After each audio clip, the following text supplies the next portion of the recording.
Edgardo siempre es un defensor de estos principios también en sus artículos, que te felicito por el de ayer. Lo sé.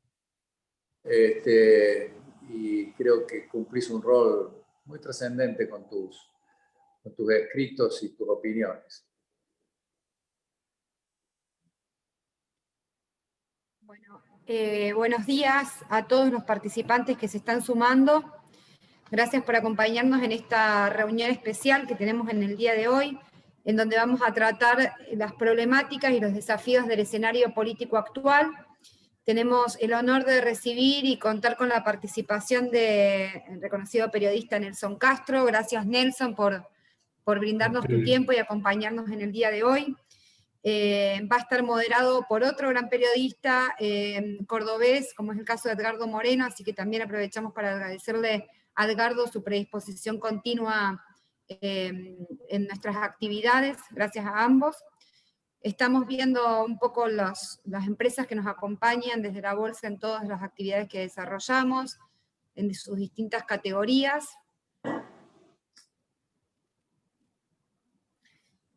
Y para comenzar, entonces, voy a darle la palabra en primer lugar al presidente de la Bolsa, al contador Manuel Tagle, que va a dirigir, como siempre, un mensaje a toda la audiencia.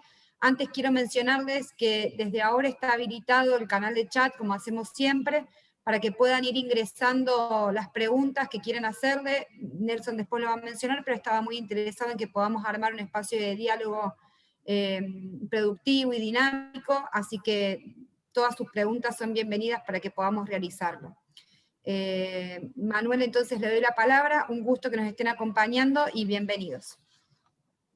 Bueno, muchas gracias a todos por la participación. Sé que se están sumando en este momento más participantes.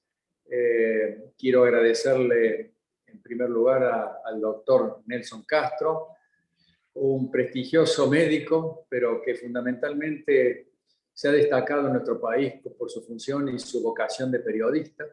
Un periodismo que lo ha realizado con gran pasión, con gran entusiasmo y sobre todo con gran coherencia y claridad conceptual.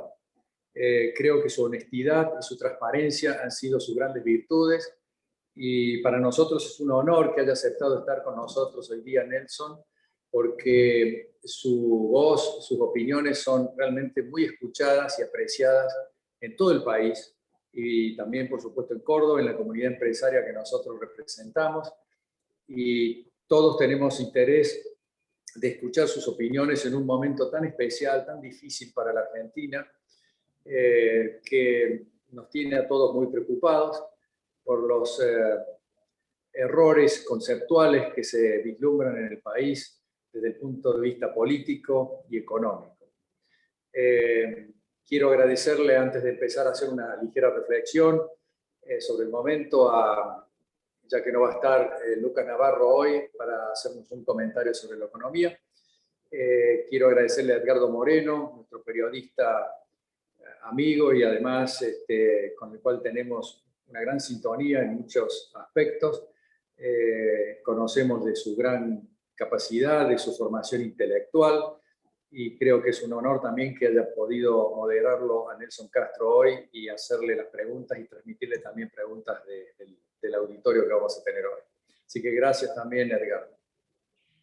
Bueno, yo para comenzar y introducir un poco, quiero reflejar la impresión que tiene la institución y personalmente comando esta institución con estas convicciones. Nosotros creemos que se está produciendo una destrucción política y económica del país de manera acelerada. Nos preocupa enormemente, a pesar de que el gobierno ha focalizado sus objetivos en el corto plazo para llegar a las elecciones con muletas y marcapasos, si fuera posible, introduciendo controles de todo tipo en el aspecto económico, prohibiciones, un cepo cambiario que está generando fuertes tensiones, que solamente ha podido sobrellevarse gracias a los controles en los precios, en las distintas variables que el gobierno está introduciendo cada vez con mayor severidad. Y eso también como las prohibiciones a las importaciones, para cuidar ese balance comercial que tenemos complicado. Y bueno, estos aspectos en la economía nos tienen a todos realmente preocupados porque el proceso es de un deterioro cada vez más progresivo. Seguramente llegarán, como dijo Lucas en la reunión pasada, a las elecciones en una situación precaria, pero el daño que le queda al país después de haberlo tenido sometido con tarifas controladas, congeladas y todos los controles que se han introducido en la economía, es seguramente muy severo y dejará una secuela importante.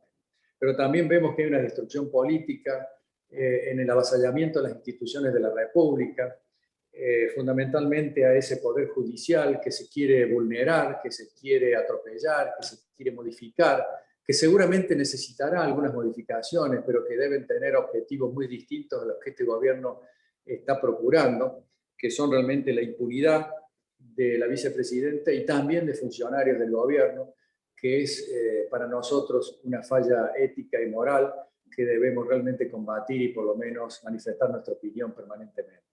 Creo que la sociedad debe estar alerta, debe estar, digamos, con las ideas realmente claras en este sentido, porque este proceso puede ser preocupante para el funcionamiento institucional y republicano del país. Nosotros hemos advertido siempre que el problema del país es un problema de un rumbo equivocado. Nosotros que estamos con las ideas de la libertad, del mercado, de la integración al mundo, del respeto institucional, como acabo de decir, vemos que el país desde el año 1943 abandonó las ideas centrales de la Constitución nuestra, basadas en la libertad, basadas por supuesto en el libre mercado, y desde ese momento la prosperidad argentina fue atropellada por un comienzo de una época de decadencia que no pudimos sortear nunca más desde aquella época hasta el presente.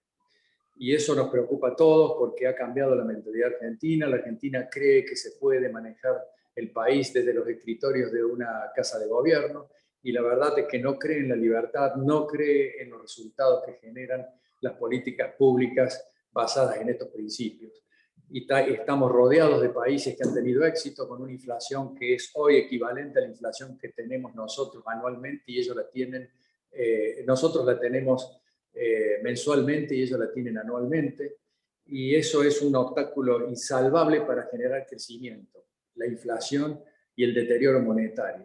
Sin estabilidad monetaria el país no va a tener crecimiento, no va a tener desarrollo. Sabemos que todos estos cambios y estas transformaciones se deben hacer y sabemos que no se pueden hacer de la noche a la mañana.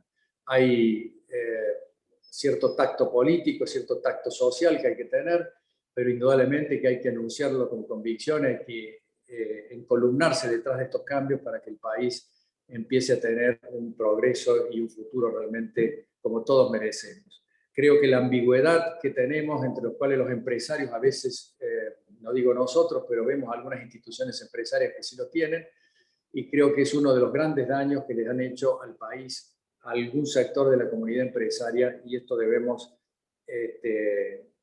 tratar de que se corrija, se cambie por el bien y el futuro del país. Por ejemplo, se ha constituido un Consejo Económico y Social que nosotros creemos que es un verdadero disparate pretender que un grupo de 90 o no sé cuántas personas heterogéneas puedan aportarle conceptos claros a un presidente sobre el futuro del país. Las comunidades de empresarios e instituciones empresarias que se han prestado quizás para participar, creo que se equivocan en hacerlo sin fijar ciertos lineamientos claros y ciertos postulados que deberían ser respetados para poder ingresar a un Consejo Económico y Social. Sin eso, es una demostración de que el presidente, el gobierno, no tiene las ideas claras, no tiene el rumbo que claro que debe adoptar el país para salir de este atolladero en que estamos. Y por supuesto, creo que no le va a hacer bien un Consejo Económico y Social que no tenga éxito, y para lo cual nosotros debemos advertir que esto nunca funcionó en una economía de mercado, en una economía libre como nosotros pretendemos. Bueno, doctor Nelson Castro, creo que estamos todos ansiosos por escucharlo. Usted va a hacer una introducción y después empezaremos con algunas preguntas para aprovechar su claridad, su conocimiento y su opinión sobre la coyuntura y la situación política del país. Muchas gracias a todos y estamos escuchándolo, doctor Castro. Bueno, Manuel, muchísimas gracias. Y gracias a usted y a toda la gente de la Bolsa de Comercio por esta invitación. Gracias a Edgardo por compartirla. Y realmente ha sido estupendo esta presentación suya porque me lleva directamente a poder compartir con ustedes información, que esto es lo que voy a querer hacer, en relación a lo que conocemos, a lo que hoy se sabe del gobierno, porque este es el aporte que puedo dar para que después ustedes hagan las preguntas correspondientes. Usted planteó un panorama perfecto de la realidad del presente de la Argentina. Quiero marcar tres cosas desde el punto de vista informativo. El kirchnerismo tiene un proyecto que abarca dos cosas. Primero, la búsqueda de la impunidad. Cristina llegó al poder con ese objetivo. Primero, la búsqueda de la impunidad. Y segundo, el kirchnerismo que se enmarca dentro de lo que es el peronismo. El peronismo se ha transformado hoy en día en una metodología de apropiación del Estado, de cualquier ideología, que puede ir desde el menemismo en los 90 a este, entre comillas, pseudo-progresismo de los 2000. No importa con qué rumbo, el objetivo mayoritariamente del peronismo, con algunas excepciones, pero del peronismo identificado con el kirchnerismo, tiene que ver con esta metodología, la apropiación del poder. Por lo tanto, este concepto de apropiación del poder es un concepto profundamente peligroso para la República, porque en este concepto, digamos, el tema de la alternancia es un tema que obviamente representa un obstáculo para esos proyectos. Que alguna vez lo definió muy bien Néstor Kirchner en vida, cuando dijo tenemos que estar 20 años en el poder. Como ustedes ven, además, este proyecto es muy de ese peronismo caudillesco, porque además tiene un componente familiar. Néstor Kirchner, Cristina, y ahora en el ideario de Cristina, Máximo. Esto lo quiero marcar porque es un momento muy importante que determina lo que está pasando hoy y lo que puede pasar mañana. Entonces, en este concepto, ustedes entienden que esto que usted mencionaba muy bien, Manuel, que tiene que ver con los elementos republicanos, de independencia de los poderes y demás, este concepto representa un obstáculo. Por eso una de las cosas que busca el kirchnerismo es la suma del poder público. Y en esto está trabajando Cristina. Cristina, que es una persona muy patológica, pero astuta, comprendió muy bien esta realidad en el año 2019, cuando ella entendió que, por supuesto, sola no llegaba al poder y necesitaba, ¿no?, buscar algún instrumento de unidad del peronismo para instalarse. E instalarse en una posición, paradojalmente, de mucho más confort que la que tuvo durante la presidencia.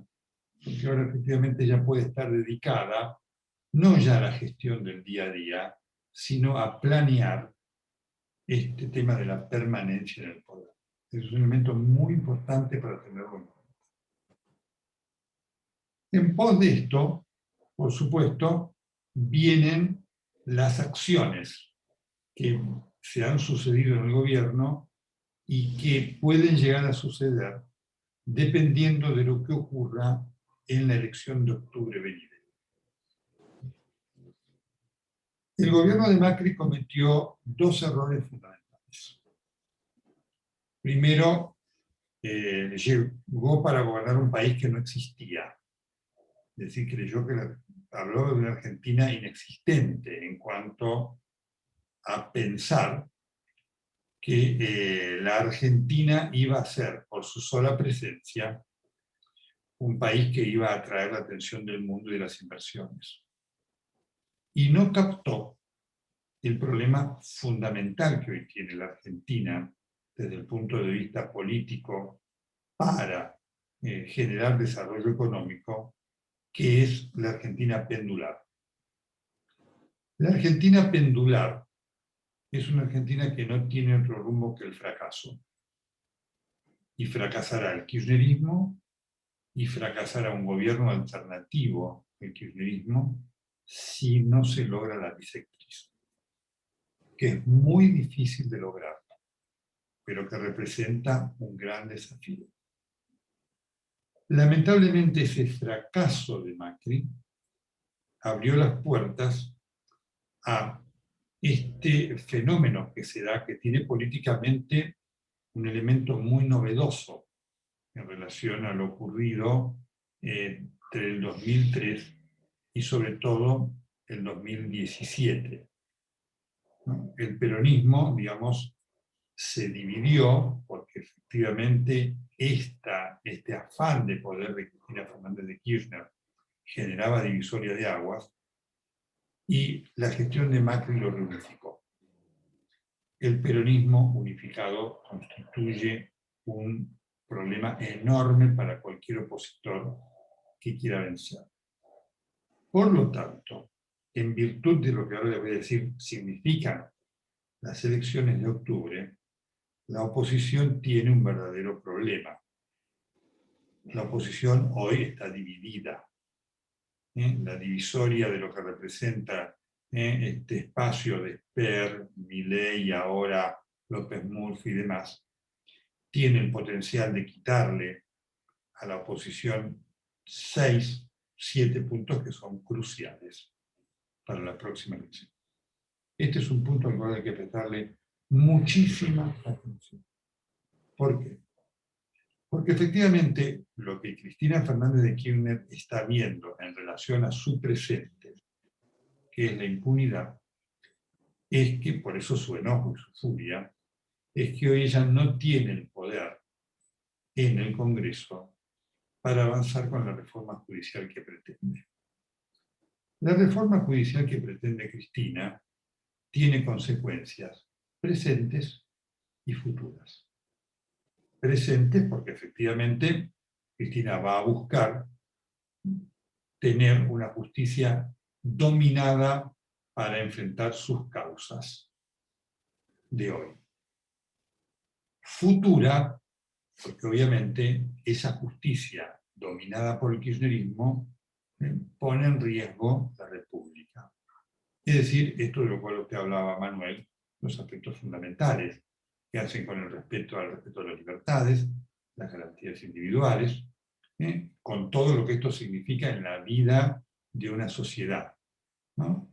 Y en la comunidad empresaria con lo que esto representa como tal. Es decir, ese Estado chavista representa un ideario del kirchnerismo. No lo puede lograr como lo logró el chavismo, porque el chavismo es un régimen cívico-militar.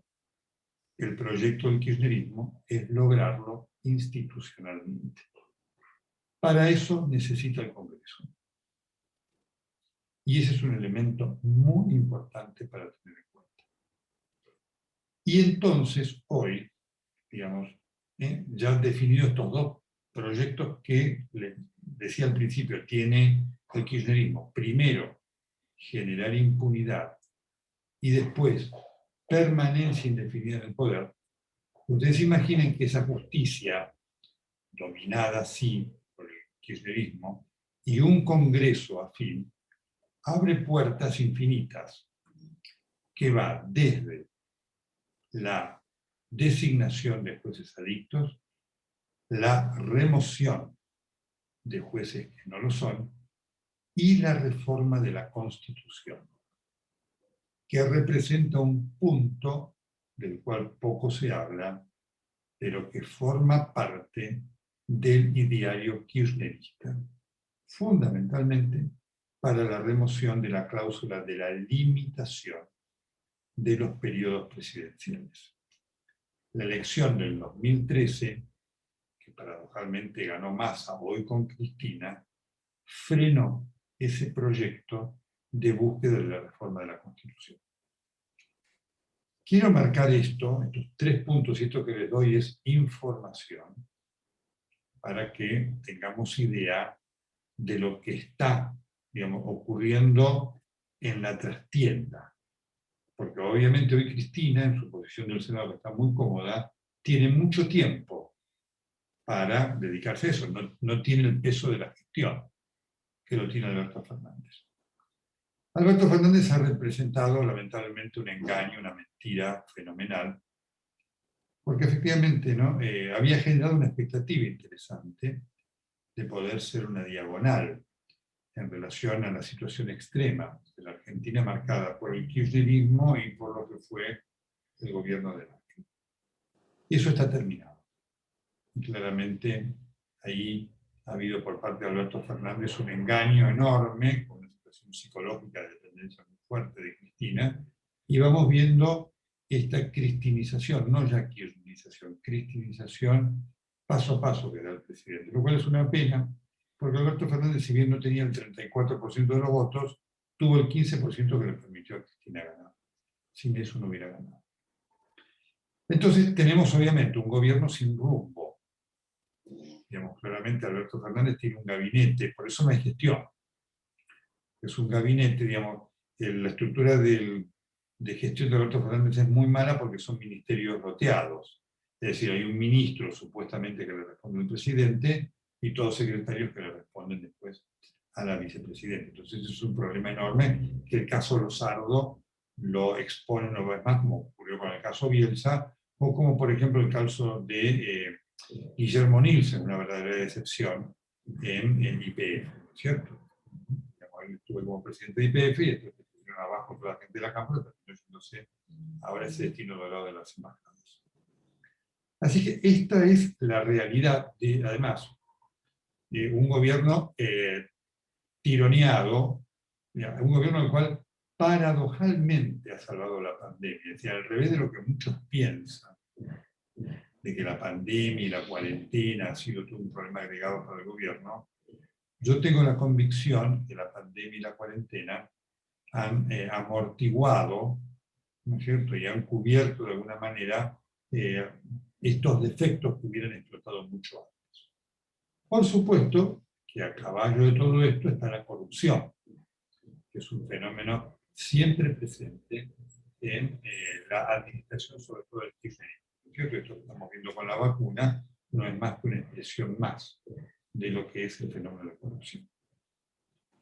En este contexto, obviamente, se ubica también la responsabilidad que tiene la oposición.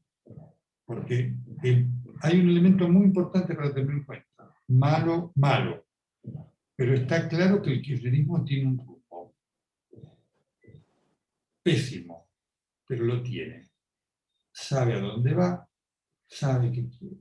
El modelo del kirchnerismo, si no tuviera que ponerlo en casos concretos, qué sé yo, no es Córdoba. Uno puede criticarlo, no a Schiaretti y demás, pero en Córdoba hay funcionamiento institucional. Es Formosa. Santa Cruz es como Formosa, ¿no? Es decir, la suma del poder público,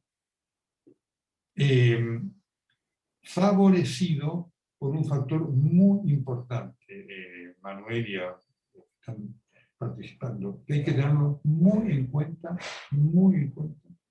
como un elemento determinante de la vigencia del populismo que representa el kirchnerismo, que es la pobreza. La pobreza es, para un régimen populista, el pan nuestro de cada día. Esto asegura la posibilidad de permanecer en el poder. El hecho de que haya gente dependiendo de planes y demás, le da al gobierno una herramienta fundamental. El gobierno va a dedicar mucha plata en los próximos meses, mucha plata, a todo este tema de los planes y demás. Y ese es un elemento que complica enormemente la posición. Pero lo quiero marcar porque ese aspecto estructural de la sociedad argentina es clave y fatal. Es clave y fatal. Si la Argentina no revierte ese modelo, cosa que, como usted bien dijo, no se hace de la mañana a la noche, va a llevar años, vamos a tener regímenes como el kirchnerismo en la Argentina durante muchos años. ¿Por qué? Porque los gobiernos alternativos, y ese fue, insisto, la experiencia de Macri debe generar muchísimas enseñanzas, muchísimas. Necesitan tener planes y formas de ver cómo empiezan a modificar esto inmediatamente. 4 años de gobierno, por supuesto, es un periodo corto, al cual, y este fue otro de los errores de la oposición, uno debe llegar con convicciones muy fuertes y planes muy bien definidos sobre cómo empezar a revertir esta tendencia. Porque si no, quedamos atrapados otra vez en lo mismo. La Argentina dedica entre el 55 y el 60% de su presupuesto al tema de la ayuda social. Un país así no tiene otro destino que ser un país pobre. No hay forma de hacerlo. Y hay que generar esta conciencia porque allí, como usted marcaba, Manuel, hay una responsabilidad social importante del empresario argentino para batallar en relación a esto y a la necesidad de generar la riqueza y la cultura del trabajo y las posiciones de trabajo que son indispensables para cambiar la cultura social y política de la gente. Yo conozco bastante los movimientos sociales y allí hay un movimiento heterogéneo. Hay mucha gente que quisiera salir de esa situación, hay otros que no, pero hay mucha gente que quisiera salir de esa situación y se les hace difícil. Entonces esto lo marco como un elemento ya de estructura de planificación de la Argentina. Un país con 40% de pobreza es un país abierto al kirchnerismo. Es un país abierto al peronismo de infra, al peronismo de los Kirchner en Santa Cruz, al peronismo de Zamora en Santiago del Estero. Y esto es un elemento muy complicante para las oposiciones, que obviamente vienen demostrando que no comprenden esta realidad. ¿No es cierto? Después, entonces terminan en fracasos que lo que hacen es favorecer la vuelta de lo que generó el problema principal. Es un círculo vicioso letal que tiene la Argentina. En este contexto, entonces, quiero marcar, ¿no? Claramente lo que está pasando dentro del gobierno y quiero recalcar la importancia de las elecciones de octubre. Alberto Fernández paulatinamente se va a ir cristinizando. Y si el gobierno ganara en octubre en forma amplia, esa cristinización se va a acentuar. Y ese dominio de Cristina se va a acentuar. Hay un verdadero escollo que tiene la política argentina para el tema electoral, que es la provincia de Buenos Aires y fundamentalmente el Córdoba. Hasta que allí no ocurra un cambio efectivamente de desarrollo económico importante, el conurbano seguirá siendo redil del peronismo del kirchnerismo. Y eso es un problema enorme, enorme para enfrentar las elecciones. Porque eso decide un presidente, decide la cantidad de legisladores y demás.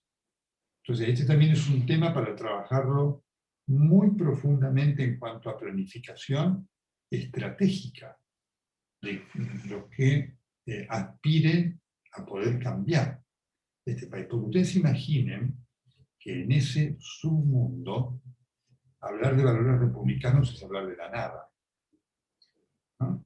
Lo conozco muy bien ese sector. Yo voy mucho al conurbano y es muy interesante escuchar a la gente porque hay gente que tiene concepto de la realidad. Hay otro que no, para el cual el tema de los valores institucionales no tiene ninguna significación porque su desafío es cómo comen hoy. Y eso es un condicionante social y político muy fuerte, que el peronismo domina muy bien. En este sentido quiero agregar dos cosas más, y no me voy a extender mucho más porque quiero mandarle las preguntas, por eso insisto, como mensaje informativo de este encuentro. Las elecciones de octubre son una bisagra. Pueden ser el freno, los intentos de kirchnerismo a todo este avasallamiento, o pueden ser la confirmación, con un elemento muy importante. Porque si el kirchnerismo lograra todo lo que quiere, en relación a la justicia que quiere, y en relación a manejar la ley como quiere, la llegada al poder de los opositores va a ser más difícil. Va a ser más difícil. Voy a poner un ejemplo. Ustedes ven lo que está ocurriendo con las PASO. El tema de las PASO representa una manipulación del sistema electoral flagrante. En ningún país del mundo las elecciones se suspendieron o alteraron por la pandemia. Inclusive, en el caso más parecido al de la Argentina, Estados Unidos, el presidente Trump, que es realmente un émulo de Cristina en cuanto a su concepción del poder, no pudo frenarlo. ¿Por qué? Porque allí existió la justicia. El caso de Estados Unidos es de enorme importancia para tenerlo en cuenta en relación a lo que podría pasar en la Argentina. De no haber sido por la justicia independiente, de jueces independientes, aún jueces que podían tener afinidad con el republicanismo, pero que fueron jueces honestos, ahí triunfó el sistema. Y entonces la elección la ganó el que la ganó. Traigo esto a la Argentina para darnos idea de esto. Este gobierno está ahora, este gobierno, los gobernadores del peronismo, y algunos de los oficiales de la oposición también, están queriendo manipular las pasos. ¿Por qué? Porque tienen miedo de perder. Con lo cual, quiero decir que si el kirchnerismo ganara la elección de octubre con un margen suficiente, no solamente su intención es utilizar el poder en el Congreso para las reformas judiciales vinculadas con sus causas, sino también para modificar aspectos legales que pudieran obstaculizar su permanencia en el poder. Esto es información, no es opinión. Esto es información. Por eso, le confieso que yo veo con preocupación lo que está pasando en la oposición, dividida, ¿no es cierto? Dividida aparentemente de una manera difícil de reconciliar, porque efectivamente el gobierno, además, así como hizo el gobierno de Macri, y esto es información, cuando en el 2017 apareció la figura de Randazzo, ¿no es cierto? Que tuvo, digamos, un fogoneo importante en el gobierno en aquel momento y que impidió el triunfo de Cristina, hoy se da exactamente lo especular en el sentido contrario. El gobierno está fogoneando toda la candidatura de Esper y demás con la idea de que le quite votos a Juntos por el Cambio. Así que esto es lo que está pasando. Esta es la información de la realidad y estos son los proyectos que tiene el kirchnerismo en su afán por quedarse en el poder para siempre. Hecho que representa un verdadero desafío y peligro para todos. Y finalmente, este concepto. Siempre recuerdo cuando vino Angela Merkel a la Argentina, me invitaron a también exponer un grupo de empresarios alemanes. Algunos que de acá y otros que venían de Alemania. Eran unos 10 empresarios más o menos. Fue muy interesante, cuando yo les cantaba estas cosas, entonces se levantó uno, que no está acá en Argentina, y dice, mire, quiero decirle esta cosa, efectivamente. Los que están acá se van a quedar. Nadie va a venir a un país donde un día uno va para un lado y otro va para otro lado. Entonces me decía, a un gobierno de Macri, con el cual podemos tener afinidad, porque no sabemos qué va a pasar el día que no gobierne más. Y este es un problema que la política argentina no entiende, lamentablemente. Es decir, la política argentina que ha estado tomada por ver cómo se mantiene el poder, ha llevado a la Argentina a una situación de involución que va a ser difícil de cambiar si esto no cambia. Y termino con un ejemplo que siempre doy. Cuando Alfonsín asumió el gobierno en el año 1983, el gran elemento para combatir la pobreza extrema, que produjo un efecto positivo muy importante, fue casi revolucionario, fue el PAN, el Plan Alimentario Nacional. En aquel momento fueron suficientes 1 millón de cajas PAN. Hoy con 1 millón de cajas PAN no alcanzaría para una semana, para atender las necesidades de la Argentina. Para que nos demos cuenta la involución estrepitosa de la Argentina, que como bien marcaba Manuel, es un caso a contramarcha de la historia. Porque todos los países, aun aquellos, inclusive con menores recursos que la Argentina, han evolucionado. La Argentina es el único país que evoluciona. Y esto realmente es patético y nos pone frente a una realidad que es conmovedora, ¿no? De una Argentina que no tiene rumbo, ¿no? Porque, como decía Séneca, con esto cierro, cuando alguien no sabe a dónde va, el viento a favor no lleva a ninguna parte. Les agradezco mucho y quedo a disposición de las preguntas, Manuel. Gracias, doctor. Muy interesante. Ya empezaremos con las preguntas y le pasamos lo felicitamos por la exposición y le agradecemos. Le pasamos a Edgardo o a Josefina que maneje con Edgardo este tema.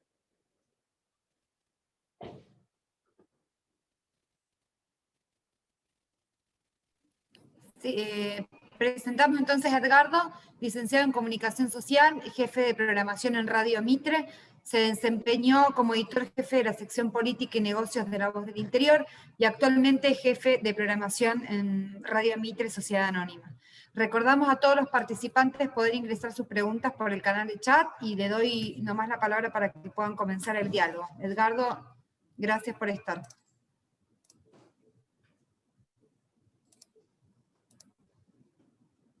Bueno, muchas gracias, Josefina, Manuel. Un gusto, Nelson, estar en diálogo con usted. Gracias. Alguna vez compartimos el mismo espacio de trabajo acá en Así Mitre, y es. la verdad que todo mi respeto por un profesional de primer nivel.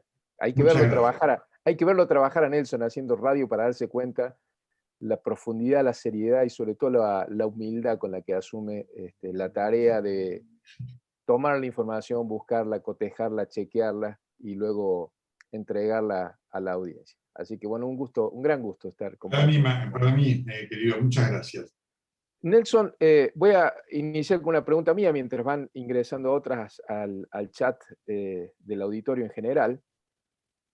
La verdad que si uno mira las últimas 3 semanas del gobierno, no queda otra que una preocupación adicional al rumbo que ya venía complicado. Porque en las últimas 3 semanas uno ve que se han producido 2 cambios muy fuertes en el gabinete y 2 cambios que han tenido una característica diferente en relación a aquellos que ya se habían producido, el caso de la ministra Bielsa o de la salida de Nielsen de YPF. Acá en 3 semanas hubo un escándalo tremendo con la vacunación de privilegio, cae Ginés González García, bueno, eso generó todo un costo enorme para el gobierno y lo resolvieron con el ascenso de la número 2, Carla Bisotti. Pero luego lo que se produjo esta semana, con la salida esta tan desprolija de Marcela Lozardo del Ministerio de Justicia, donde además de ser, digamos, una ministra del riñón de Alberto Fernández, socia, amiga personal de Fernández, el procedimiento que ha habido públicamente para ese cambio en la integración del gabinete, deja mucho para preocuparse respecto de cómo el presidente adopta su metodología de toma de decisiones. prácticamente la despidió a la ministra en una entrevista televisiva sin tener resuelto la sucesión, quién es el reemplazo, quién es el relevo. Se abre todo un panorama de interpretaciones cruzadas, de intereses cruzados, de presiones, y en el medio la autoridad del presidente que en ese lapso de 3 semanas vuelve a quedar muy debilitada. Y estamos hablando del ministro González García, que llevaba a cargo la gestión de la emergencia sanitaria, y estamos hablando de la ministra de Justicia, ni más ni menos que quien tiene que, o tenía que ejecutar aquellas iniciativas que el presidente le acababa de proponer al Congreso de la Nación. ¿Hasta dónde aguanta esa licuación de la autoridad presidencial, Nelson? ¿No es inocuo eso? Bueno, es muy buena la pregunta. Va a aguantar porque efectivamente, paradojalmente, va a ser Cristina la que va a sostener esto, y el peronismo. Es muy loco esto, y realmente es increíble, y realmente decepcionante, Alberto Fernández, verlo además ya cometer errores casi técnicos de profesional de la política. ¿No? Olvídate de errores de gestión, digamos, alguien en la política dice, no, el presidente de la República no puede decir, estoy en un reportaje, a vos, a mí, a cualquiera, a Gustavo Silvestre, como fue, no puede decir, estoy evaluando la salida del ministro, porque en ese momento se quedó sin ministro, y esto no existe más, ¿no es cierto? Y decirlo sin tener otro ministro, lo cual desnuda. Esto ha tenido la virtud, Edgardo, de tanto este hecho como el de Ginés González García, ha tenido, entre comillas, la virtud de exhibir ante todos, sin ningún tipo de intermediación, esto que veníamos diciendo nosotros los periodistas, que conocemos, por supuesto, la trastienda del poder, pero que no es evidente para la gente. Nosotros decimos, bueno, el presidente tiene el gabinete loteado, esto, aquello. Lo vemos nosotros, no lo ve la gente tan claramente. Con lo de Ginés y con lo de Lozano lo ha visto todo el mundo. Entonces, esto es un elemento claro. Quiero darte 2 elementos informativos. Alberto Fernández no tiene el menor registro de esto. En su cristinización, te diría que hasta psicológicamente se ve un hombre transformado. Vos le decís a Alberto Fernández, mire, hizo esto que está mal. No, no está mal. No, esto está mal. Esto es lo que te hubiera criticado. No sé si lo hubiera criticado. Entonces, quiero decirles, ese proceso psicológico del presidente, de negación de esa realidad que vos describís, es alarmante. ¿Correcto? Es decir, el presidente, por ejemplo, está convencido de que el vacuna gay fue un error y un delito, ¿eh? Lo cual es alarmante en cuanto a la cristalización de Alberto Fernández. Entonces, la respuesta es, va a aguantar. Va a aguantar porque el peronismo lo va a aguantar, ¿no es cierto? Porque Cristina lo va a aguantar, y porque Cristina va a ir pudiendo imponer paso a paso lo que ella quiere.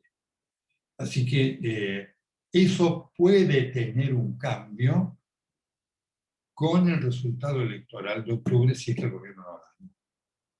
Si el gobierno ganara, toda esto que vos lo que describís forma parte del proceso de cristalización de Alberto Fernández, se va a acentuar. Nelson, ya voy a empezar con las preguntas del chat, que casi todas se apuntan al escenario de octubre, lo que estoy viendo en el resumen. Básicamente te haría esta pregunta solamente para introducir estas otras preguntas del auditorio. ¿Qué hay de la fecha? O sea, ¿cuándo se va a votar? Bueno, ese es otro gran interrogante. No sabemos si se va a votar en octubre o en noviembre. Y lamentablemente la oposición es copartícipe de esto, porque ustedes ven que tanto Morales como Valdés, gobernadores de Juntos por el Cambio, radicales en Córdoba e en Corrientes y Jujuy, se han subido a esto.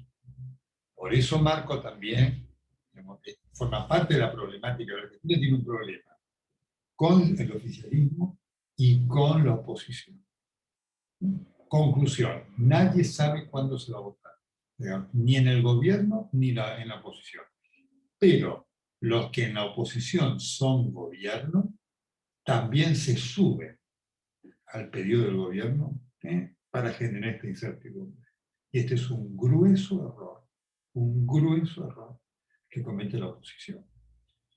Empiezo con las preguntas del auditorio. Una de ellas dice, ¿existe alguna estructura opositora que pueda de alguna manera intentar hacer frente a esta situación en las elecciones de octubre o cuando fuesen? La única estructura fuerte es Juntos por el Cambio. Claramente Juntos por el Cambio ha entendido en este tiempo que debe mantener la unidad. La unidad en Argentina es digamos, la involución política es realmente increíble. La unidad de un partido no significa que no haya diferencia. Los hay en todos los partidos. Uno ve el Partido Republicano, el Partido Republicano de los Estados Unidos. Después nadie rompe, nadie lo divide. Unos ganan, otros pierden, y además después ven cómo van todos juntos. Bueno, Juntos por el Cambio ha terminado de entender esto. Macri no va a ser candidato, ¿no es cierto? Ese es un elemento importante, positivo, digamos, lo cual no significa que esté ausente. Son dos cosas distintas. Son dos cosas distintas. Macri tiene el desafío, porque la candidatura de Macri al interior de Juntos por el Cambio genera ruido. Macri, digamos, como referente, suma. Está clara la diferencia, ¿no es cierto? Es decir, Macri candidato se mete dentro de la batalla. Macri por fuera es un elemento de unidad. Digamos, bueno, disputen ustedes, hagamos esto. Por eso, las PASO para la oposición son muy importantes. Las PASO son siempre más importantes para la oposición que para el oficialismo. Por eso es increíble esto de Morales y de Vallet. Las PASO, junto por el Cambio, le permite organizar naturalmente la discrepancia. Porque, bueno, se presenta, qué sé yo, Carrió, Rodríguez Larreta, Bullrich, gana uno, el que quedó abajo ya está. Ya sabe que será el segundo o el tercero, y no quedar sometido a una discusión de una mesa, para decir yo voy primero y voy segundo. Entonces Macri va a ser referente, y eso me parece una buena decisión en relación a esto. Ahora, ahí tienen un verdadero problema con el espacio de Esper, Milei y demás, que ayer sumó a López Murphy, a López y demás. Ahí ha habido un descuido de Cambiemos muy fuerte, porque puede que en el Congreso pues sumen fuerzas, pero el efecto político no es lo mismo. Voy a poner un ejemplo, que el resultado fuera 45 para el gobierno, 40 para Juntos por el Cambio y 7 para los libertarios. Puede decir, bueno, suman, la elección la ganó el gobierno. La elección políticamente la ganó el gobierno. Después verá qué pasa en el Congreso, pero el efecto político de ganar es un elemento muy importante para tenerlo en cuenta, ¿no es cierto? La oposición cuando le ganó en el 2009 al kirchnerismo estaba tan dividida que finalmente no pudo hacer nada para tener fuerza como oposición. Y esto lo quiero marcar, ¿no? La oposición dividida, cuando Cristina ganó por el 54%, la oposición, por supuesto, juntó el 46%, ¿no es cierto? Con lo cual, si hubiera sido ese número, vos hubieras dicho, qué gran triunfo de Cristina, qué gran elección de la oposición. Pero Cristina sacó 54%, Biden sacó 17%, el otro así, todos dispersos, le dieron al triunfo digamos, un elemento de componente político mucho más grande. Este es el desafío que hoy tenemos, y hoy hay un problema en la República Argentina con esta división de la oposición. Muchas de las preguntas están vinculadas justamente a cuál es la estrategia de voto o la estrategia opositora más conveniente para las primarias, eventualmente si se concretan, y para las generales. Acá hay una en concreto que pregunta si la oposición no debería intentar formar en Argentina un frente electoral similar a la concertación chilena de partidos para la democracia en Chile o la alianza multicolor en Uruguay. Es como que hubiese dos alternativas, o la dispersión o la concentración de la oferta opositora, ¿no? Efectivamente, la concertación en Chile es un ejemplo fantástico. La concertación que tuvo, por supuesto, ustedes imaginen que no fue un camino de rosas, ¿no es cierto? Pero funcionó y ayudó a Chile a sacarlo de donde venía y a darle cultura política de convivencia. ¿No? Hoy en Chile gobierna un día Bachelet, otro día gobierna Piñera, que está fuera de la concertación, y ustedes primero lo ven a Chile en la misma dirección, y lo ven al presidente Piñera tomando el desayuno con la presidenta Bachelet y a quien sea su sucesor. Lo mismo ocurre en Uruguay. Esto no ocurre en Argentina. Digamos, imaginen ustedes que si no pueden conversar en el espacio opositor, ¿qué va a pasar entre opositores y oficialistas? Entonces, este es un momento importante. La oposición ganó en Argentina cuando el peronismo se dividió. El peronismo unido, si no encuentra una oposición unida, gana. Esto es claro, esto es matemática pura, ¿no es cierto? Y el peronismo en el poder tiene mucho más poder para ganar, ¿no es cierto? Porque el peronismo ejerce el poder territorial y demás. María Eugenia Vidal ganó en la provincia de Buenos Aires cuando el peronismo se dividió. Porque María Eugenia Vidal no es que sacó 56% de los votos. Digamos, aprovechó la división entre Julián Domínguez y Aníbal Fernández en aquel momento. ¿No es cierto? Es un elemento muy importante que a veces vos escuchás a los opositores, del cual no terminan de tener conciencia. Y habla de una incapacidad de diálogo notable, ¿no? Porque esto que Macri le mandó una carta a Milei hace 3 meses, por decir, pero no, alguien debe haber visto, inmediatamente el día que dejaron el poder, decir, nosotros tenemos que ver cómo empezamos a trabajar hoy mismo para generar... Algunas de las preguntas que tenemos acá hablan de ciertos niveles de omnipotencia o de excesivo individualismo entre los actores relevantes de la oposición, como que no se quieren juntar, no quieren dialogar entre ellos. Aluden, por ejemplo, al caso de Esper, de Milei. Efectivamente, esto es lo que está ocurriendo, sin duda. Y eso demuestra, por eso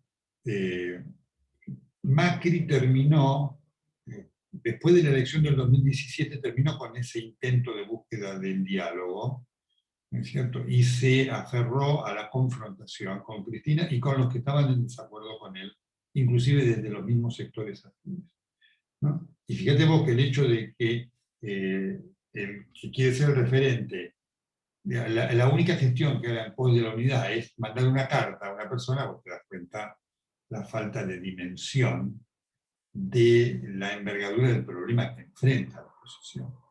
La oposición necesita una militancia, un liderazgo de militancia, de búsqueda de la unidad para escuchar al otro, escuchar la actividad que te hacen, ver cómo lo contenés y demás. Eso implica trabajo político, que hoy en muchos actores de la oposición no está. Uno que viene trabajando muy intensamente es Pichetto, por ejemplo. Bueno, justamente le iba a trasladar una pregunta del auditorio, que dice, ¿cuál es su opinión sobre esta jugada de Pichetto de formar por fuera de Juntos por el Cambio alguna fuerza política que no sea funcional a Cristina? Bueno, su idea no es estar por fuera de Juntos por el Cambio. Su idea es generar una alternativa de peronismo republicano dentro de Juntos por el Cambio. Habrá que ver cómo lo maneja Juntos por el Cambio. Este es el elemento muy importante. Imaginen ustedes que Juntos por el Cambio estamos con la discusión entre los halcones y las palomas, ¿no? Rodríguez Larreta, Patricia Bullrich, es mirarse el ombligo. Es mirarse el ombligo en relación al desafío que tenemos. La ayuda a la oposición, lo desastroso de este gobierno como tal. Pero si este gobierno hubiera tenido un elemento de coherencia un poquito mayor y de inteligencia de manejo, la borra la oposición. Yo veo debates de la oposición que son de un personalismo irresponsable, que además, por supuesto, se vio después en el gobierno. El fracaso de Macri es un fracaso que hay que analizarlo muy profundamente. Porque si las cosas no cambiaran, nada augura que la oposición, si pudiera llegar al gobierno, cosa más difícil de lo que piensan los opositores, no se repitiera. Le hago una pregunta respecto de la contraparte. Si esta tensión entre hacia la unidad o hacia la dispersión no puede afectar también al oficialismo. La traslado tal como la hace de manera muy interesante Raúl Hermida, uno de los integrantes de la Bolsa que están en el auditorio. Un posible oficialismo tienen hoy... que un posible superciclo de precios en las commodities capturado por un gobierno financiaría aún más el populismo, pero también podría dividir al gobierno actual. ¿Cómo observa usted la posibilidad de que el gobierno tenga un enfrentamiento interno antes de terminar su mandato? O ahora, en el escenario preelectoral. Va a depender, ahora, salvo que ocurra algo absolutamente imponderable, no. El peronismo sabe que si se divide, pierde. Que eso le genera más un verdadero problema. Massa vuelve al peronismo para ver cómo él puede rehacer su carrera presidencial, muy difícil. Pero él sabe que lo tiene que hacer en el peronismo. Entonces el peronismo sabe. Esta frase que dice Alberto Fernández, si nos dividimos viene Macri, el peronismo lo sabe. Y por supuesto que si el peronismo gana en octubre, la unidad va a ser va a ser fortalecida, más allá de las disputas internas. El gobierno tiene suerte, la soja está en $500, y eso es un elemento para tenerlo muy en cuenta, porque el gobierno va a poner mucha plata. Este proyecto, que está obviamente absolutamente justo, de aumento del mínimo imponible, y eso son cosas que van a tener efecto electoral, indiscutiblemente. Indiscutiblemente. Así que yo a veces escucho a gente de la oposición que me parece que no tiene idea de lo que está pasando, de lo que representa el desafío electoral que tiene. Tengo esa impresión. Hay muchos que creen que ganan. Y yo les diría que no hay ninguna encuesta hoy, aún con todo el deterioro del gobierno, que señale claramente que hoy la oposición puede ganar la elección. Yo pude ver. Y además hay que ver qué es ganar, ¿no? Porque se distribuyen bancas del Congreso. Juntos por el Cambio pone en juego más bancas. Así es. La encrucijada es más difícil para la oposición que para el oficialismo en esta elección, porque se renuevan las bancas de 2017. Efectivamente. Acá hay una pregunta que dice si en función de la aplicación del sistema DON, que de alguna manera perjudica la representatividad de los partidos más pequeñitos, o en todo caso las pone en proporción con las mayorías, no puede indicar también que incluso con un buen desempeño en votos de las fuerzas opositoras, finalmente el gobierno obtenga lo que busca en el Congreso. Usted habló, puede ser así. Por eso, no es lo mismo que vayan, por eso dije, y está muy bien la pregunta, que puse este ejemplo, ¿no? Suponiendo el gobierno saca 45, la oposición saca, junto con el cambio, 40, y los libertarios 7, uno diría, ¿ganó la oposición? No, ganó el gobierno. Ganó el gobierno, porque efectivamente por el sistema donde hay que ver si esos 7 puntos de los votos de la oposición, digamos, son lo mismo separados que sumados a los 40, ¿te das cuenta? No es lo mismo que la oposición saque 47, que saque uno 40 y otro 7. Ese es un tema muy importante. Es increíble que no se lo ve, realmente, y que es muy preocupante, ¿no? Así que hay un ¿Cómo se traslada problema. los votos a la representación legislativa? Efectivamente. Hoy el oficialismo está a 10 votos del quórum propio, que son los 10 votos que necesitaría en octubre. Está muy cerca. Y yo creo que por eso además el gran desafío que hoy tiene la oposición es ver qué pasa en diputados. Senadores va a ser muy difícil que pueda revertir la tendencia. Los senadores tienen un impacto provincial que, salvo en alguna provincia, salvo en la Ciudad de Buenos Aires y demás, no sé cómo van a hacer para ganar. Pero el tema del desafío es en diputados, porque obviamente si la oposición logra aumentar el número de diputados, todos estos proyectos de kirchnerismo caen. ¿No es cierto? Porque la Cámara de Diputados son todos que tienen que tener la aprobación del Congreso. Pero es un desafío enorme. La oposición es la que tiene el mayor desafío. Y a veces yo los escucho, ¿no? Y cuando los escucho convencidos de que van a ganar, me preocupa realmente, porque no tienen idea del adversario que enfrentan con los recursos que enfrentan. ¿No es cierto? Tanto los recursos monetarios como los recursos de manejo del aparato electoral también. Acá hay una pregunta que alude no a los dirigentes o referentes de la oposición, sino a la actitud de la sociedad que mira con una perspectiva opositora al gobierno. ¿Qué piensa, si no piensa que el reclamo escaso de la población que se encuentra en ese espacio opositor al gobierno no es consecuencia del desgaste que ha venido ocasionando el gobierno? Es como que, interpreto, el desencanto con el gobierno también es como que le baja las defensas a la parte de la sociedad que estaría en condiciones o quiere reclamar un cambio. Sí, efectivamente. Está cansada la sociedad. Sí, efectivamente. Para la gente el fracaso de Macri pegó mucho. Para quienes, digamos, porque los dejó sin alternativas. Es decir, hubo gente, y ustedes la conocen, cada uno tenemos ejemplos en nuestra cercanía, de gente que apostó, hizo esfuerzo, la pasó mal, algunos perdieron su empresa, el macrismo, y se encontraron con, efectivamente, nada. Entonces, es muy difícil, digamos, además, encontrar el encantamiento. Y va a ser muy difícil para la oposición ver qué banderas enarbola para su campaña. Porque cuando aparezcan los números del gobierno de Macri, mucha gente lo dejaron en la calle, va a ser muy difícil contrarrestar eso con los valores republicanos, que son importantes, porque hay mucha gente que hoy su vida pasa, como decían, por ver cómo puede tener un plato de comida. Entonces es un elemento muy importante para darse cuenta de la dificultad que hoy enfrenta la oposición para ganar la elección, ¿no? Y a veces los escucho hablar con una suficiencia como si el triunfo estuviera ya al alcance de la mano. Claro, como si el clima negativo que ha tenido el gobierno en los últimos días o meses fuese suficiente como para provocar un cambio institucional, y eso no es un cambio del esquema político, que eso no es Por suficiente, digamos. supuesto, Hay que ganar la elección, obviamente, ¿no? por supuesto, ni más ni menos. Hay una pregunta que la voy a ir poniendo. Yo también la tenía anotada como para el final, pero es curiosidad periodística, Nelson. Estás presentando un libro sobre la salud de los papas, y hubo una definición del Papa Francisco que, bueno, que resonó muy fuerte, ¿no?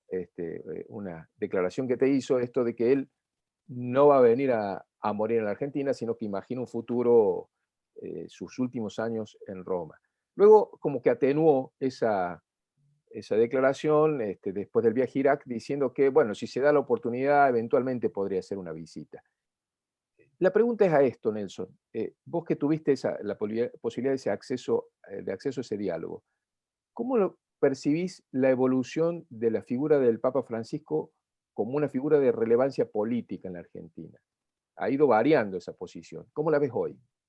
Bueno, obviamente la veo absolutamente tironeada por la grieta, ¿no? Y creo que desde el punto de vista político, las escrituras de Francisco han coadyuvado a eso, lamentablemente, ¿no? Una cosa es su liderazgo religioso, que es indiscutible, y otra cosa es lo que políticamente han sido su conducta, que ha sido errática en muchos casos, ¿no es cierto? Y lo ha arrojado a él a la grieta también, con una situación muy paradojal, digamos. Cuando él ganó, festejó la oposición, ahora lo que festeja es el kirchnerismo, ¿no es cierto?, que se siente apropiado de la figura de Francisco.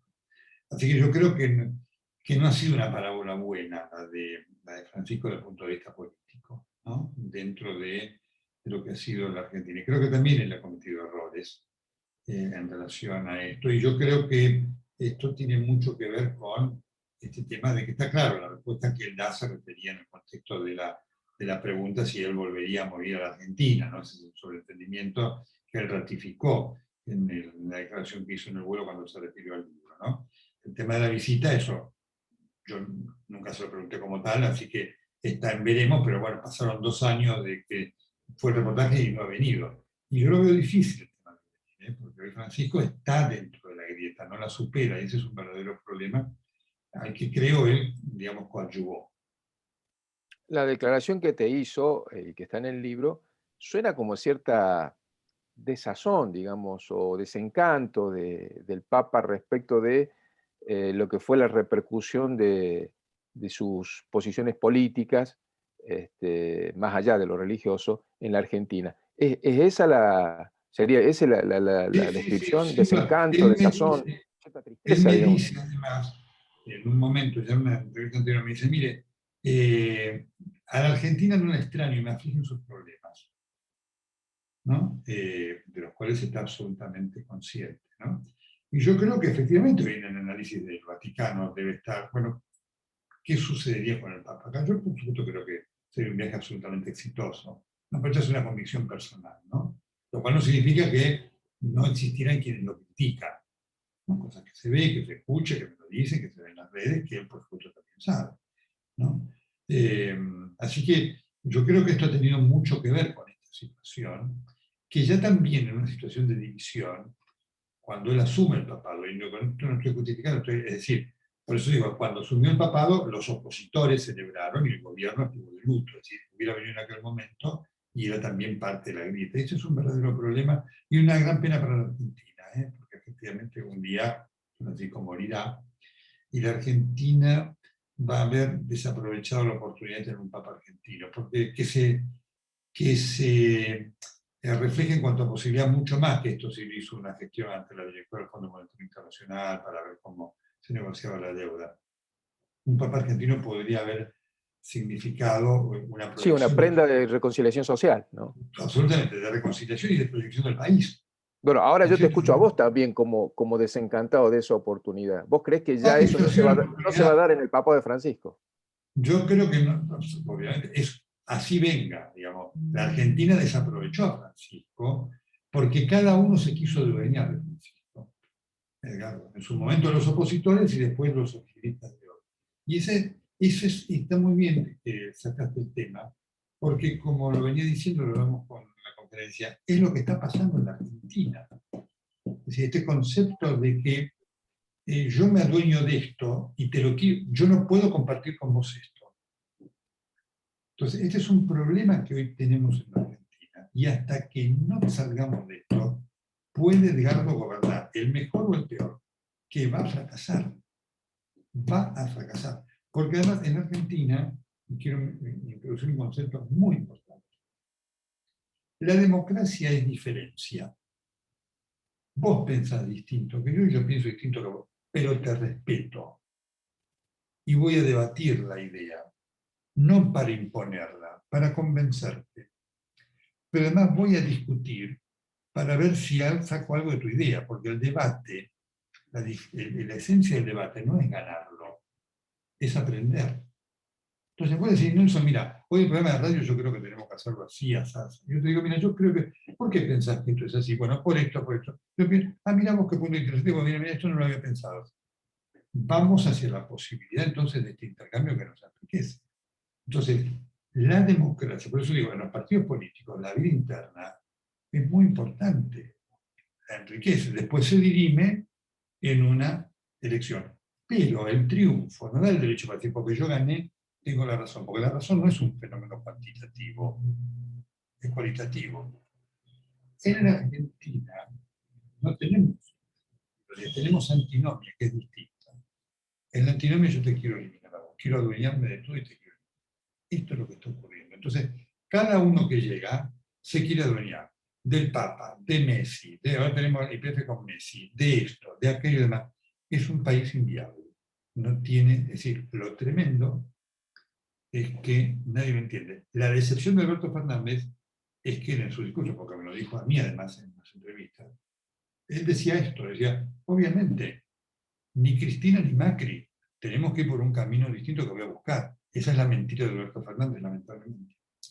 Acá hay una pregunta, volviendo a esta mirada, porque hasta la gestión de la emergencia sanitaria ha quedado en el medio de esas antinomias. Todo, no hay nada que escape. Bueno, y esta te la hace alguien del auditorio pensando no solamente en el periodista que sos, sino también en el médico que sos. La elección de octubre seguramente va a estar influida por el resultado o el saldo de la gestión de la emergencia sanitaria. ¿Cómo ves que va a llegar esa situación hasta la elección? Mira, ha sido un manejo muy, muy malo en el resultado. El gobierno tomó una buena decisión cuando decretó la cuarentena prematura, porque efectivamente impidió que el argentino hubiera tenido un shock de casos de gente que estaba viniendo desde Europa con un sistema de salud que no estaba preparado. Pero después demostró una falta de planificación enorme, porque la pandemia, la cuarentena, se sabía que iba a durar mucho tiempo, porque la pandemia va a durar mucho tiempo, va a durar 2 años prácticamente, hasta que la vacuna esté con desarrollo importante y aplicación importante.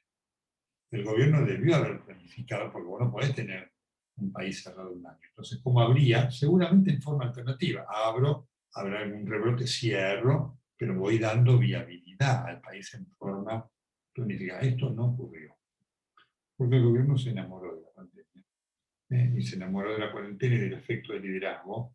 Se empezó a preocupar cuando vio que Rodríguez Larreta subía las encuestas y entonces lo empezó a atacar. Entonces, el resultado es malo. En cuanto a todas estas cosas, además que se ven con esta mentira de las vacunas, entre la corrupción y los 15 millones de vacunas que iban a llegar, que nunca llegan.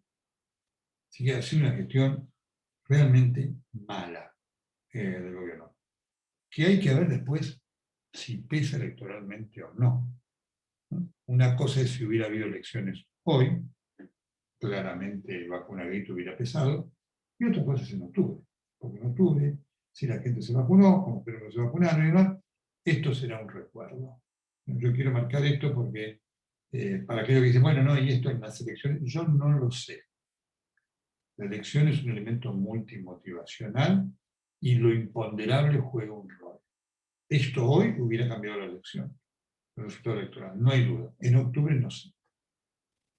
Una pregunta que llega del auditorio con bien subrayado el título cordobés. ¿Cómo ves el papel de Schiaretti en este escenario político?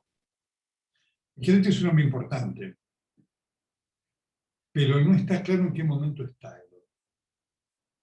Entre su situación de salud, que es delicada, ¿no es cierto?, que pesa en cuanto a lo que es la proyección, la salud tiene un peso político enorme siempre.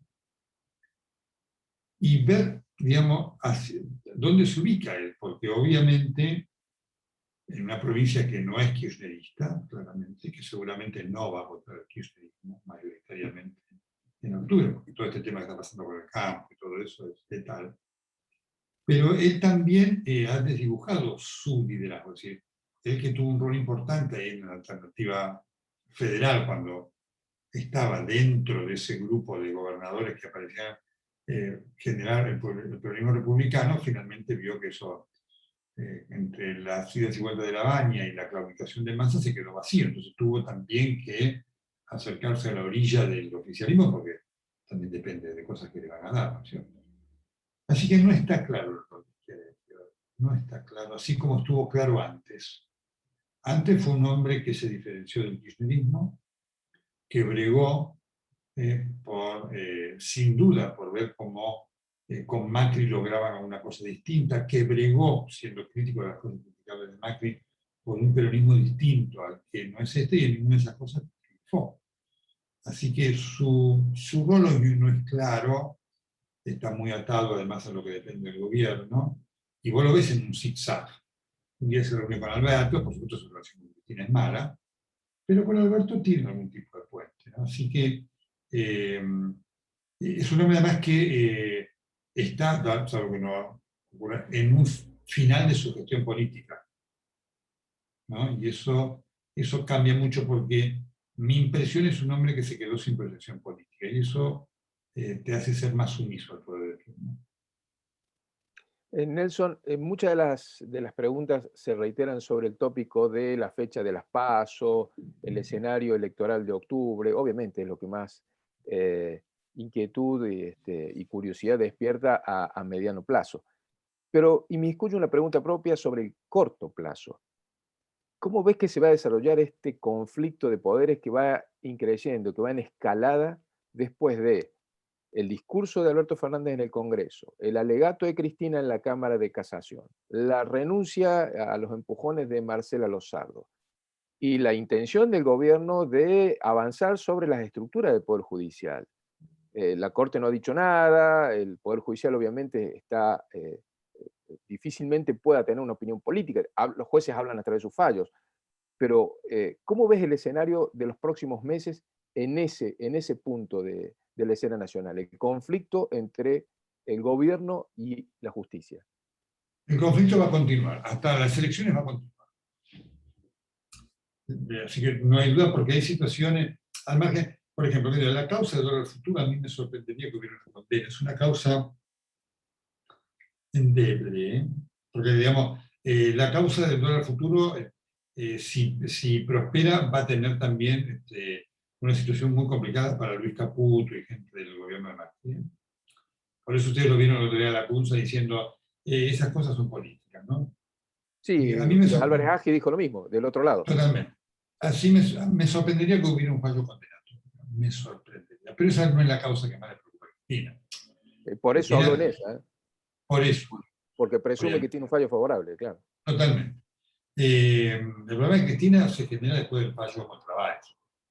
Eso la complica enormemente, ¿cierto? Y el gobierno va a querer usar el caso de Lula, que es absolutamente distinto al caso de Cristina. Porque en el caso de Lula hubo un solo juez, el juez Moro, que realmente fue lamentable, que lo hizo, ¿no es cierto? Y hubo una corte, sí, independiente del gobierno de Bolsonaro. Seguramente a Bolsonaro no le debe gustar que Lula quede libre de condena, ¿no? Para que lo veamos. Acá no, Cristina, ya hay varios jueces que ya han investigado esto, aquello. la situación de Cristina se vuelve difícil en los próximos meses. Me consta que los fiscales y los jueces que están en esas causas están con ánimo de ser independientes, ¿no? Pero el resultado de octubre va a pesar.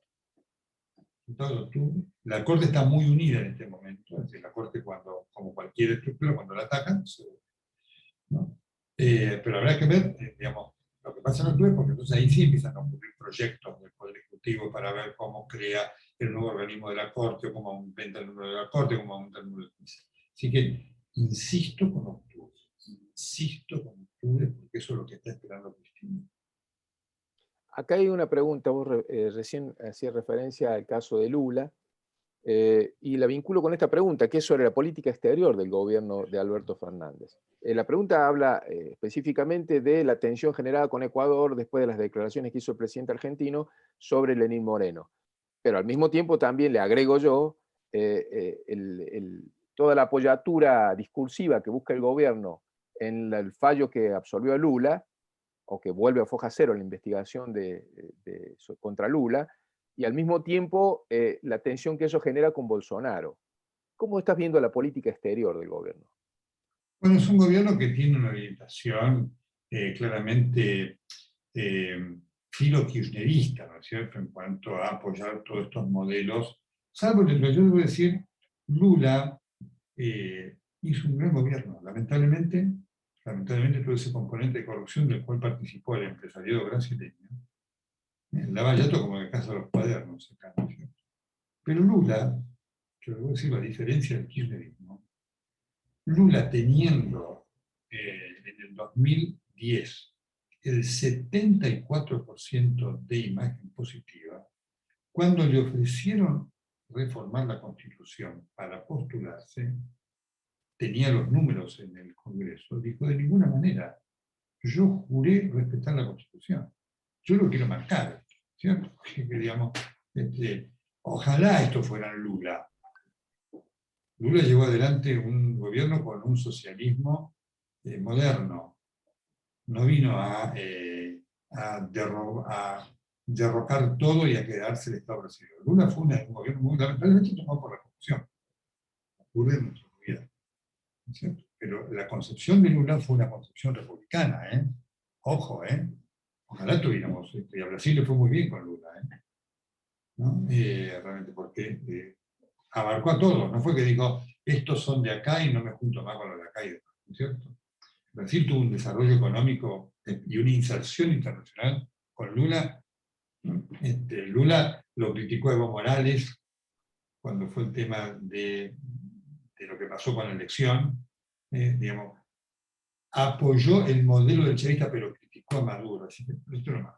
Ahora, lo de Alberto Fernández forma parte de esto que es Cristina, de esta torpeza, de una gestión sin jerarquía, un canciller sin jerarquía, que digamos, no tiene peso en absoluto, ¿no es cierto? Así que esta política errática, ¿no es cierto?, que es penosa, que te termina generando conflictos con todo, un día con Ecuador, mañana con Suecia, pasado con Chile, además la torpeza, además la torpeza del presidente de la República, ¿no?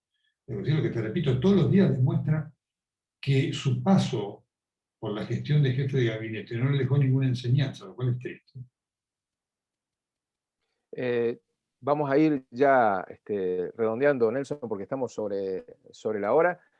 Únicamente hago la última y le doy paso a Manuel. No. Vos decís que la política exterior es filo-kirchnerista, y efectivamente, digamos, tiene esa impronta, pero el canciller que tiene el futuro de Marcela Lozardo, entonces tiene el futuro de Nielsen, de Ginés. Bueno, Fernández ya lo quiso echar. El problema que tiene Alberto Fernández es que cuando se va un ministro, el lugar lo quiere ocupar el kirchnerismo. Por eso ahora, y no tiene otro, por eso ahora no hay quien ubicar a Sor. Si se lo dejara el kirchnerismo, ya está. Entonces esto hace, él se enoja cuando dice que es un títere, esto demuestra que es un títere. Porque si no, si se va a Lozardo, lo tengo a Edgardo, a Nelson, está viendo cómo navega, porque no tiene por qué. El tema es que Solano se va, que ya se debió haber ido, el bochorno del episodio ese cuando dijo que estuvo en la conferencia de prensa, en la cual no estuvo, en Estados Unidos y demás, es un papelón, ¿cierto? Ahora, se va sola y el que viene lo pone Cristina. Y ese es un verdadero problema que tiene Alberto Fernández, que habrá que ver por cuánto tiempo más puede resistir ese gabinete de resultado nulo en la gestión, porque lo que tiene como resultado es en la gestión del cero, ¿no? Cuando vos tenés uno que va para acá, que va para allá, suma que blanca, resultado cero. Muchísimas gracias, Nelson, por el diálogo. Agradezco personalmente también a la Bolsa por la invitación para poder articular estas preguntas. Así que, bueno, Manuel, te dejo en el uso de la palabra para el cierre final.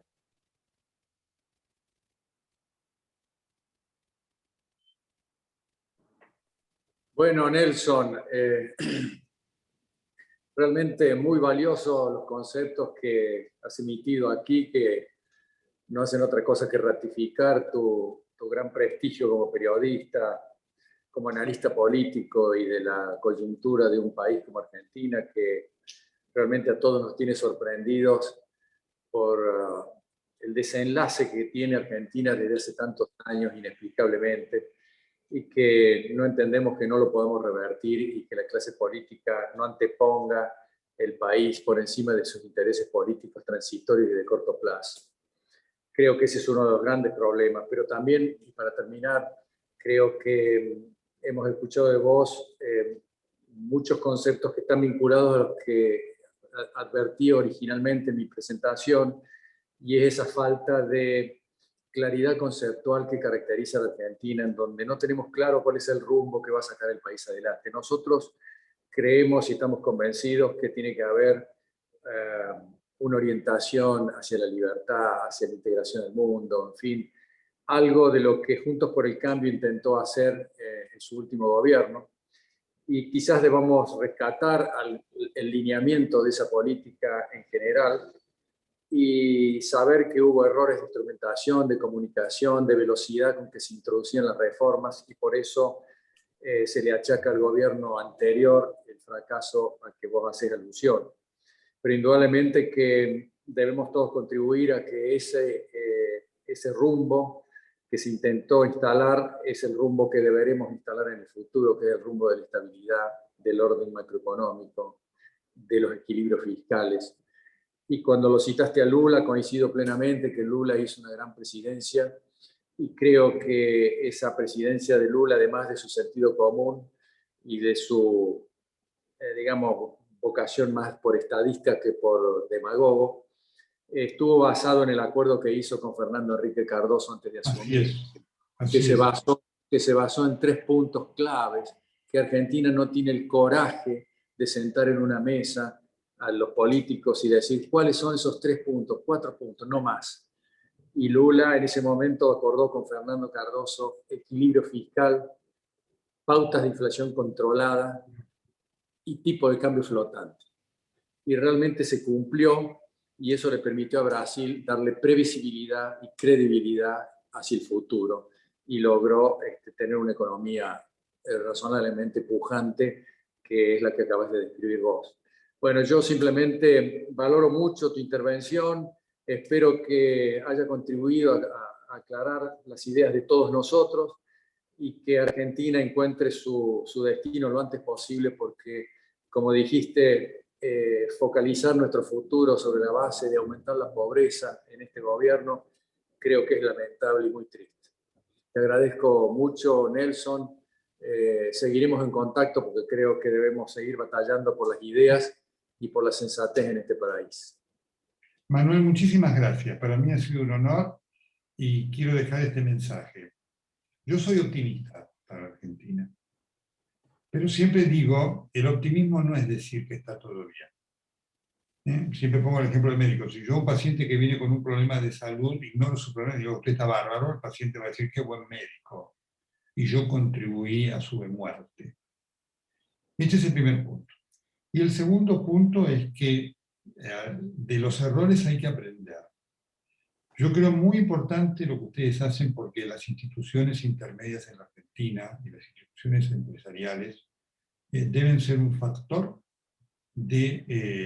deben ser una usina de republicanismo, que hoy lo necesitamos.